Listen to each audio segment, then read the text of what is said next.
आज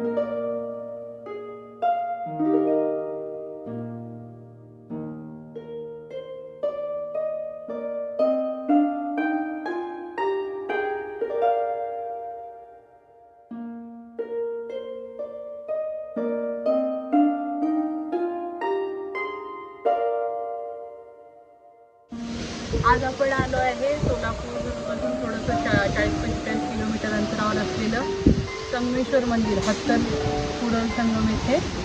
तर हिरवा निसर्ग इथे भरपूर दिसतोय आणि मंदिरात एंट्री केल्या केल्या अजून मंदिरात आम्ही जायचं आहे, पण इथे आल्या हे पंचकट्टा दिसतं इथे. तर मला असं वाटतं की इथं 5 वृक्ष दिसत आहेत. एक वड आहे, पिंपळ आहे, कडुनिंब आहे, औदुंबर आहे आणि आणखी एक आहे. कदाचित त्यामुळे याला पंचकट्टा म्हणतात त्याला. आणि हा वृक्ष इतका विशाल आहे, याची सावली आणि हवा वर्णन नाही करू शकत, इतकं छान वाटतं इथे.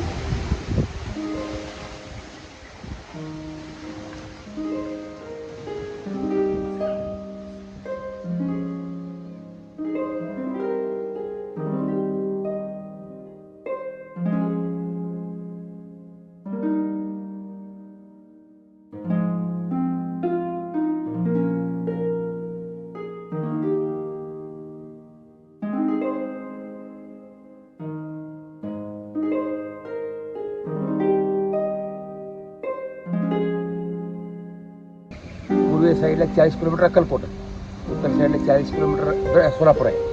तिथे येऊन ध्यान वगैरे करत होते, पण त्यांची जीवनचरित्रामध्ये नोंद आहे म्हणून त्याचं स्मृती असावं. दत्त आहे वरती आणि समर्थ आहे. आणि अलीकडे मी 4-5 वर्ष 4-5 वर्षापर्यंत मंदिर नव्हतं आहे.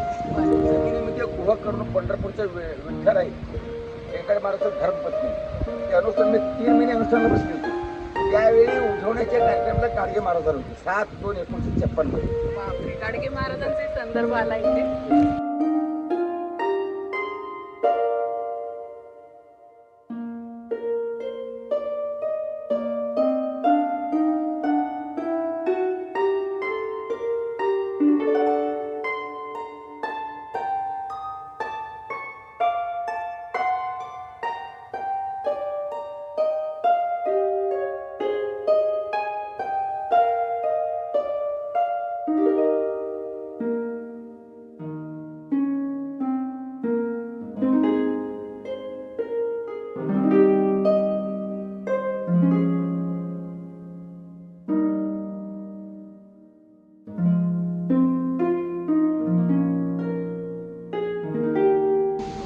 मजले सांगतो 1, 2, 3, 4, 5, 6, 7, 8 आणि 9 असं 9 मजले.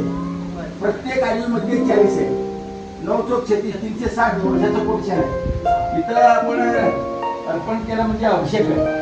प्रत्येक देवदेवतेच्या शिरावरूनच अभिषेक असं खाली येतं आणि एकदा शिवरात्रीच्या दिवशी अभिषेक केलं तर वर्षभर अभिषेक जे पूर्ण मिळतं भक्तांना म्हणजे 360 एका दिवसामध्ये मिळतं. असं हे याच्यावरती हरी आणि हर दोन्हीचं स्मृती आहेत. हे त्रिशूल महादेवाचं आहे, गदा विष्णूचं आणि किरीट मुकुट महादेव किरीट मुकुट असतो आणि कृष्ण जटा महादेव जटा मुकुट, श्रीकृष्ण किरीट मुकुट. नाही, वरचं आम्ही खालचं करून घेतलंय. आणि 1320 मध्ये अलाउद्दीन खिलजीने भारतावरती आक्रमण केल्यावरती जुना जे मंदिर होतं त्यावेळेस भग्न झालेलं. ते भग्न झालेल्यामध्ये हे आहे, मध्ये कृष्ण होतं, गाय वासरू आणि राधा आहे दोन्ही साईडला. तिकडे एक इकडे एक आहे. मधलं श्रीकृष्ण त्यांनी तोडले. तर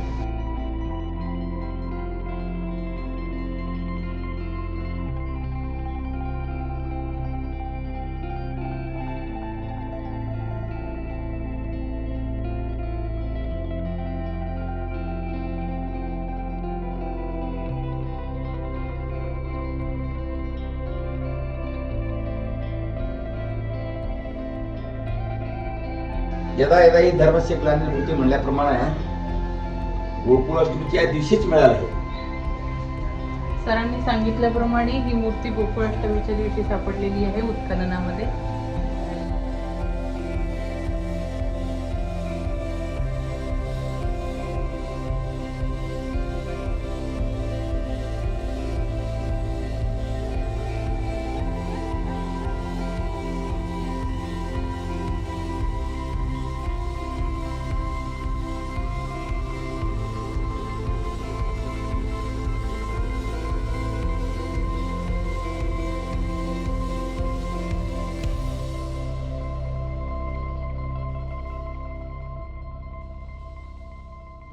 हुंडीसाठी उपयोग करू आणि मुजिम होता हुंडीत होता म्हणून बाहेर आणून आम्ही आतून पोकळ आहे.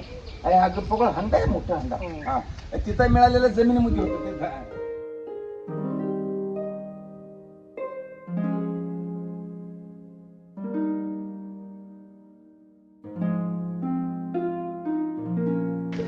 हे मुख्य मंदिर संगमेश्वराचं.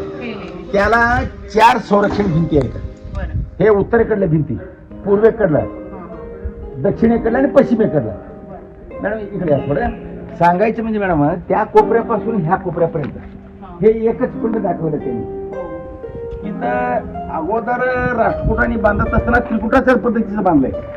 नंतर इथं 2 असं वाढून पंचसूत्र पद्धतीने केलं त्यांनी.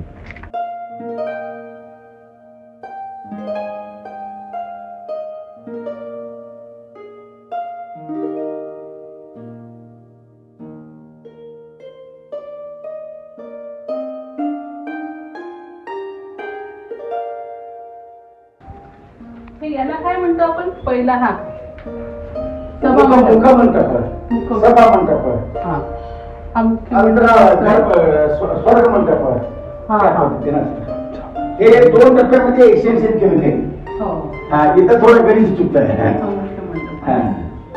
हे इथं एक पण आहे, 1 आणि 2 आणि आतमध्ये 3 आहे.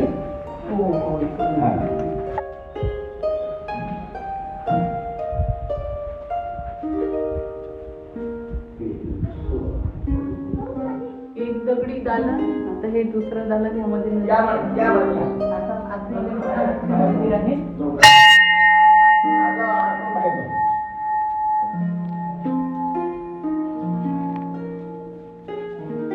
बाहेर 2, इथं 2, इथं आहे बघा. पूर्वी साळून केसलेच आहे.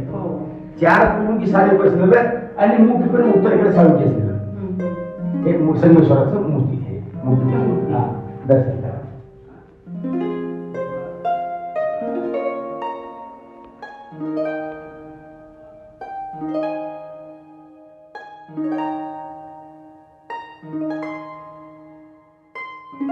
आणि तसाच उत्तरायण होतो 23 मार्चला योग्य पूर्व दिशेला सूर्य येतात. त्यावेळी उगवता सूर्याचे किरण 7 केंद्रातनं पिंडावरती पडतात. हा इथला वैशिष्ट्य आहे. कोल्हापूर महालक्ष्मी पडताना 7 केंद्र याला महत्व आहे. 7 केंद्र शरीरामध्ये योगामध्ये 7 केंद्र मोदाला सहस्त्रपर्यंत आणि अध्यात्मामध्ये सप्तभूमिका म्हणतात. सुविचार, सुविचार, तरुमाना, सत्वापत्ती, आसन, शक्ती, तूर्य आणि तुर्य. तूर्य म्हणजे आनंद. तुर्यातील नाही आनंद पलीकडे अवस्था श्रेष्ठ असतो.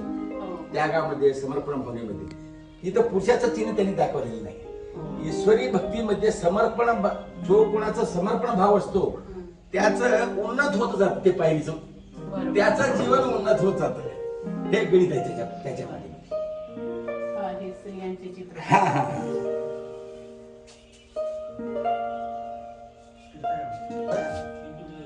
कोणाला 300 पर्यंत पैठण शास्त्री भरतराजांचा कारभार होता.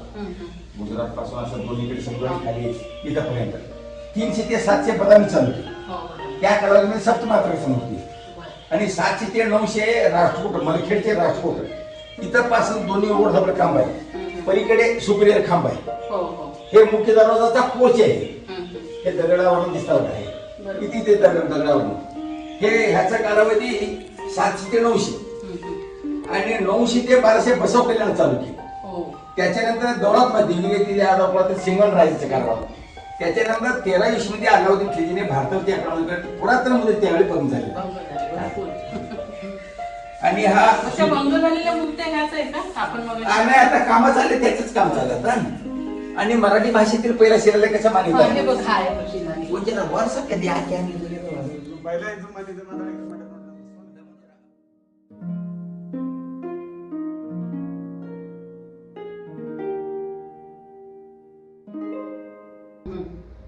इथं 4 आहे असं.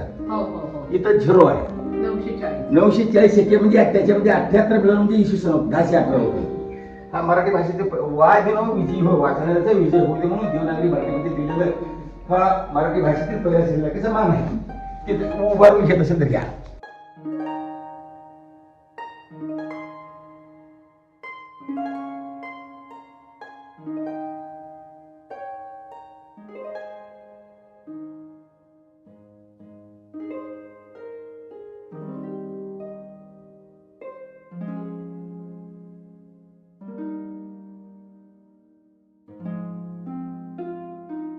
1300 वर्ष भगवान बुद्धाचा सगळ्या मनावरती प्रभाव होता आणि नंतर भरपूर लोक बौद्ध धर्म ठेवलं गेलं.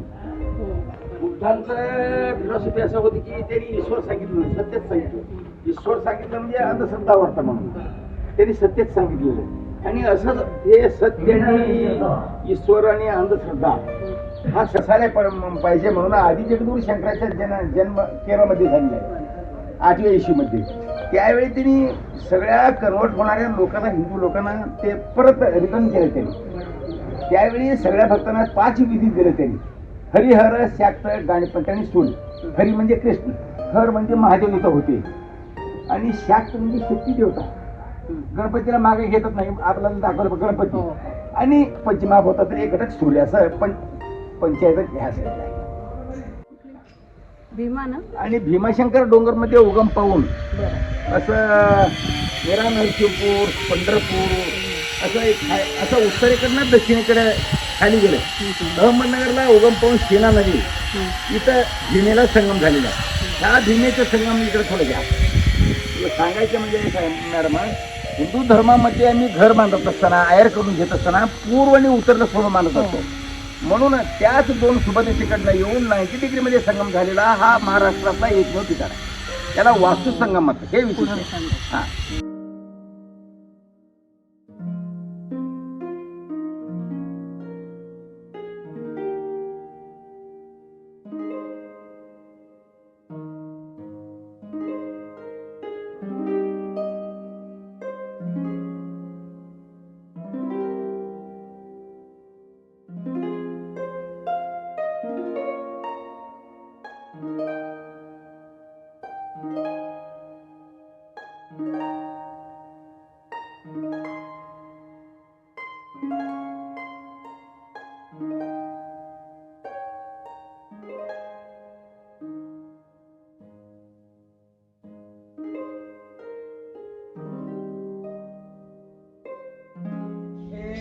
पाच मुख असलेले पिंड आहे. सगळीकडे एकच असतं, इथंच 5 का? मला त्यांनी पंचमहाभूताचा प्रतीक घेतलं. खाली 4 आणि सेंटरला मध्ये 1 आहे. हा पंचमहाभूताचा पिंड आहे. पंचमहाभूत म्हणजे पृथ्वी, आग, तेज, वायू, आकाश. मग पिंड रूपामध्येच त्यांनी काय घेतलं म्हणजे सजीवाला 3 क्रम असतो: उत्पत्ती, स्थिती आणि लय. जन्मणी, मरण आणि मधला जीवन. ह्या पंचमहाभूताकडूनच मिळालेलं असतं. म्हणून सजीवाचा 3 क्रम हा म्हणून त्यांनी पंचमहाभूताचं पिंड त्यांनी पिंड रूपामध्ये दाखवलेलं आहे.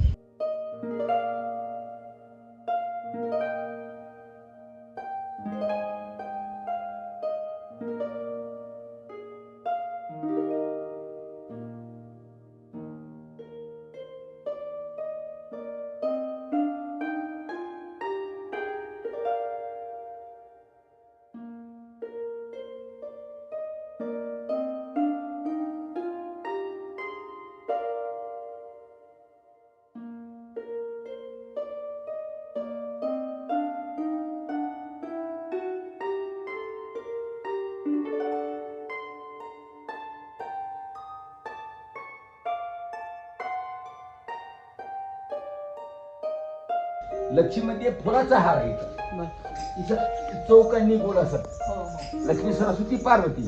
उग्र चामुंडी, महिषासूर मर्दिनी, काळ नरमुंडाचं माळ आहे. हे शक्तीदेवीच्या मुखमंडपामध्ये त्यांनी स्थान दिलेलं आहे. आणि वरती काल्या मर्दांचं झुंबर आहे.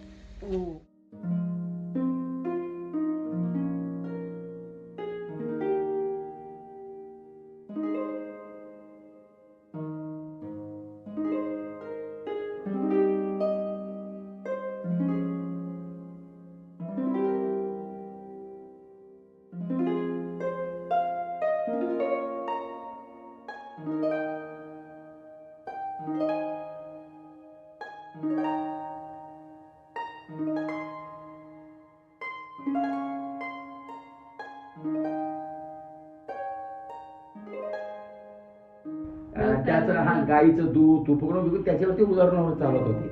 आणि बळीयप्पा गोपती शिरसाट म्हणून लक्ष्मेश्वर तालुक्यावरनं शिखर शिंगणापूरला आले. इथं त्याचं नाव बळीयप्पा गोपती शिरसाट. आणि तिथं शिखर शंभू महादेव ते मूळचे सौराष्ट्रचे, त्यांनी लक्ष्मेश्वर तालुक्यामध्ये तिथं मंदिर बांधलंय आणि शिखर शिंगणापूरला शंभू महादेव बांधलंय आणि तिथनं अक्कलकोट तालुक्यामध्ये भासलगाव म्हणून एक गाव आहे. त्याच्यावरनं त्यावेळी अलाउद्दीन खिलजीने भारताला आक्रमण केले होते. त्यांचं पराजय झाले होते. त्यामुळे 2-250 कालावधी भोसले घराण्याचं त्यावेळी ते लुप्त झालेलं आहे. तिथं भासलेगावला आली होती, त्याच्यावरनं भोसले नाव पडलं त्याला. आणि तिथंच आळंद तालुक्यामध्ये निंबाळ म्हणून गाव म्हणून त्याच्यावरून निंबाळकर म्हणून असं. आणि तिथनं मराठवाड्याला गेलं, औरंगाबादला जाऊन परत त्यांनी फलटणला एक घराणं आलं. गोपी आहे या पूर्ण दरबार श्रीकृष्णाचा असल्यासारखा आहे. हा इथला. नंतर शेवच्या आतमध्ये आहे दाखवतो.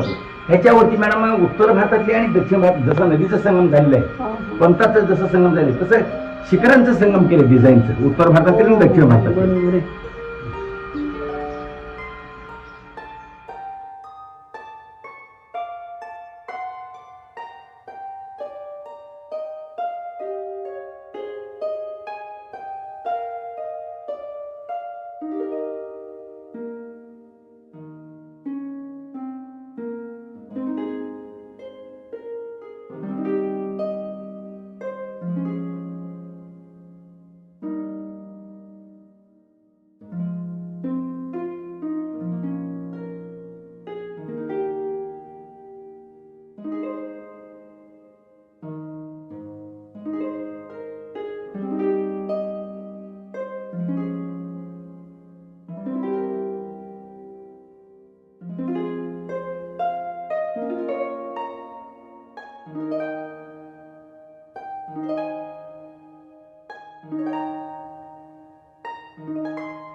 हे मोठी महादेवचं उग्र काळ भैरव, त्रिशूळ, डमरू आणि नरमुंडाचा माळ कुत्रा पीत असलेलं होते.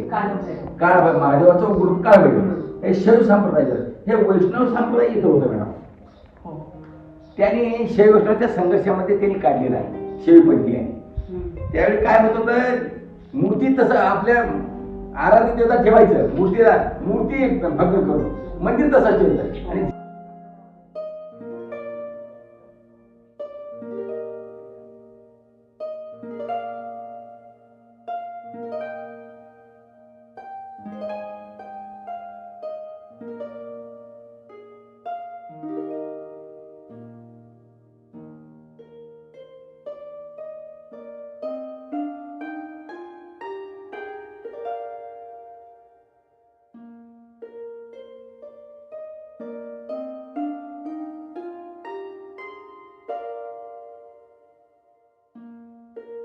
बिराजदार सरांचं ज्ञान खूपच अगाध आहे.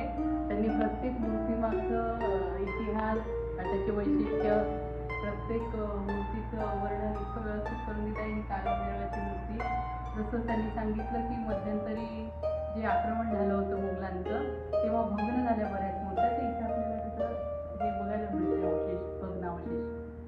आणि पूर्वीचं कोरीव काम होतं.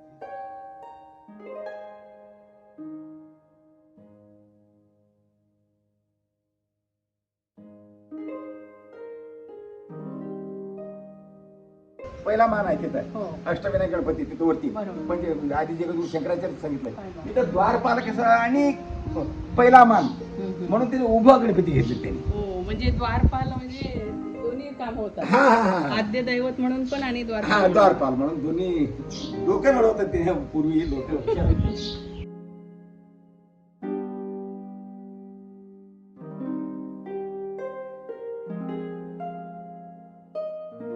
म्हणजे बाहेरनं बघताना दोन वेगवेगळे आहे असं हो दिसतं. हो हो हो थोडं आहे का.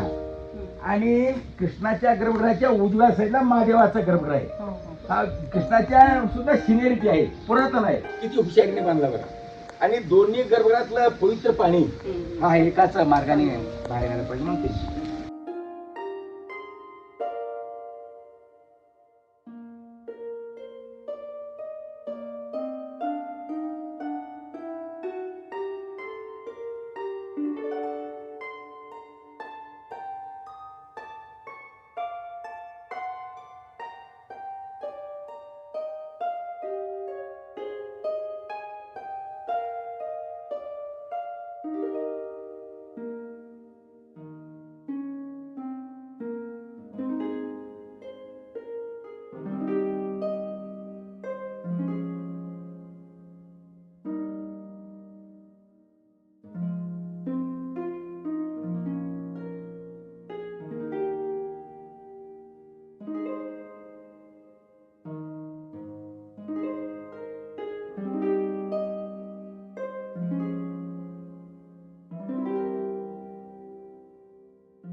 संगम आहे आणि दोन राज्याचा संगम, दोन भाषेचा, कन्नड आणि मराठी दोन भाषेचा संगम आहे. आणि 3 तालुक्याचा संगम आहे, 2 नदीचा संगम आहे, 2 पंथाचा संगम, शक्ती देवतेचा उकरणी स्वामी 2 शक्ती देवतेचा सुद्धा संगम आणि दक्षिण भारत आणि उत्तर भारतातला 2 शिखराचा सुद्धा ह्या पवित्र संगमाच्या ठिकाणी घेतलेला आहे.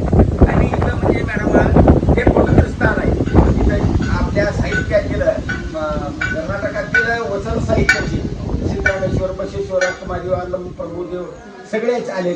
महाराष्ट्र ओळी अभंगाचे संत तुकाराम ज्ञानी सगळे इथे आले. आणि शिवाजी महाराज सुद्धा भेट दिलेलं शंभा जोशीच्या पुस्तकामध्ये आहे. आणि सिद्धरामेश्वर, बसवेश्वर तर ते तालुक्याच्या कानकीमधले संत होते, त्यांनी सुद्धा आलेले आहेत. आणि उत्तर भारतातील लोक दक्षिणकडे जातात, दक्षिण भारतातील लोक उत्तर नागा लोक वगैरे 5-8 दिवस तिथंच मुक्काम मारतात.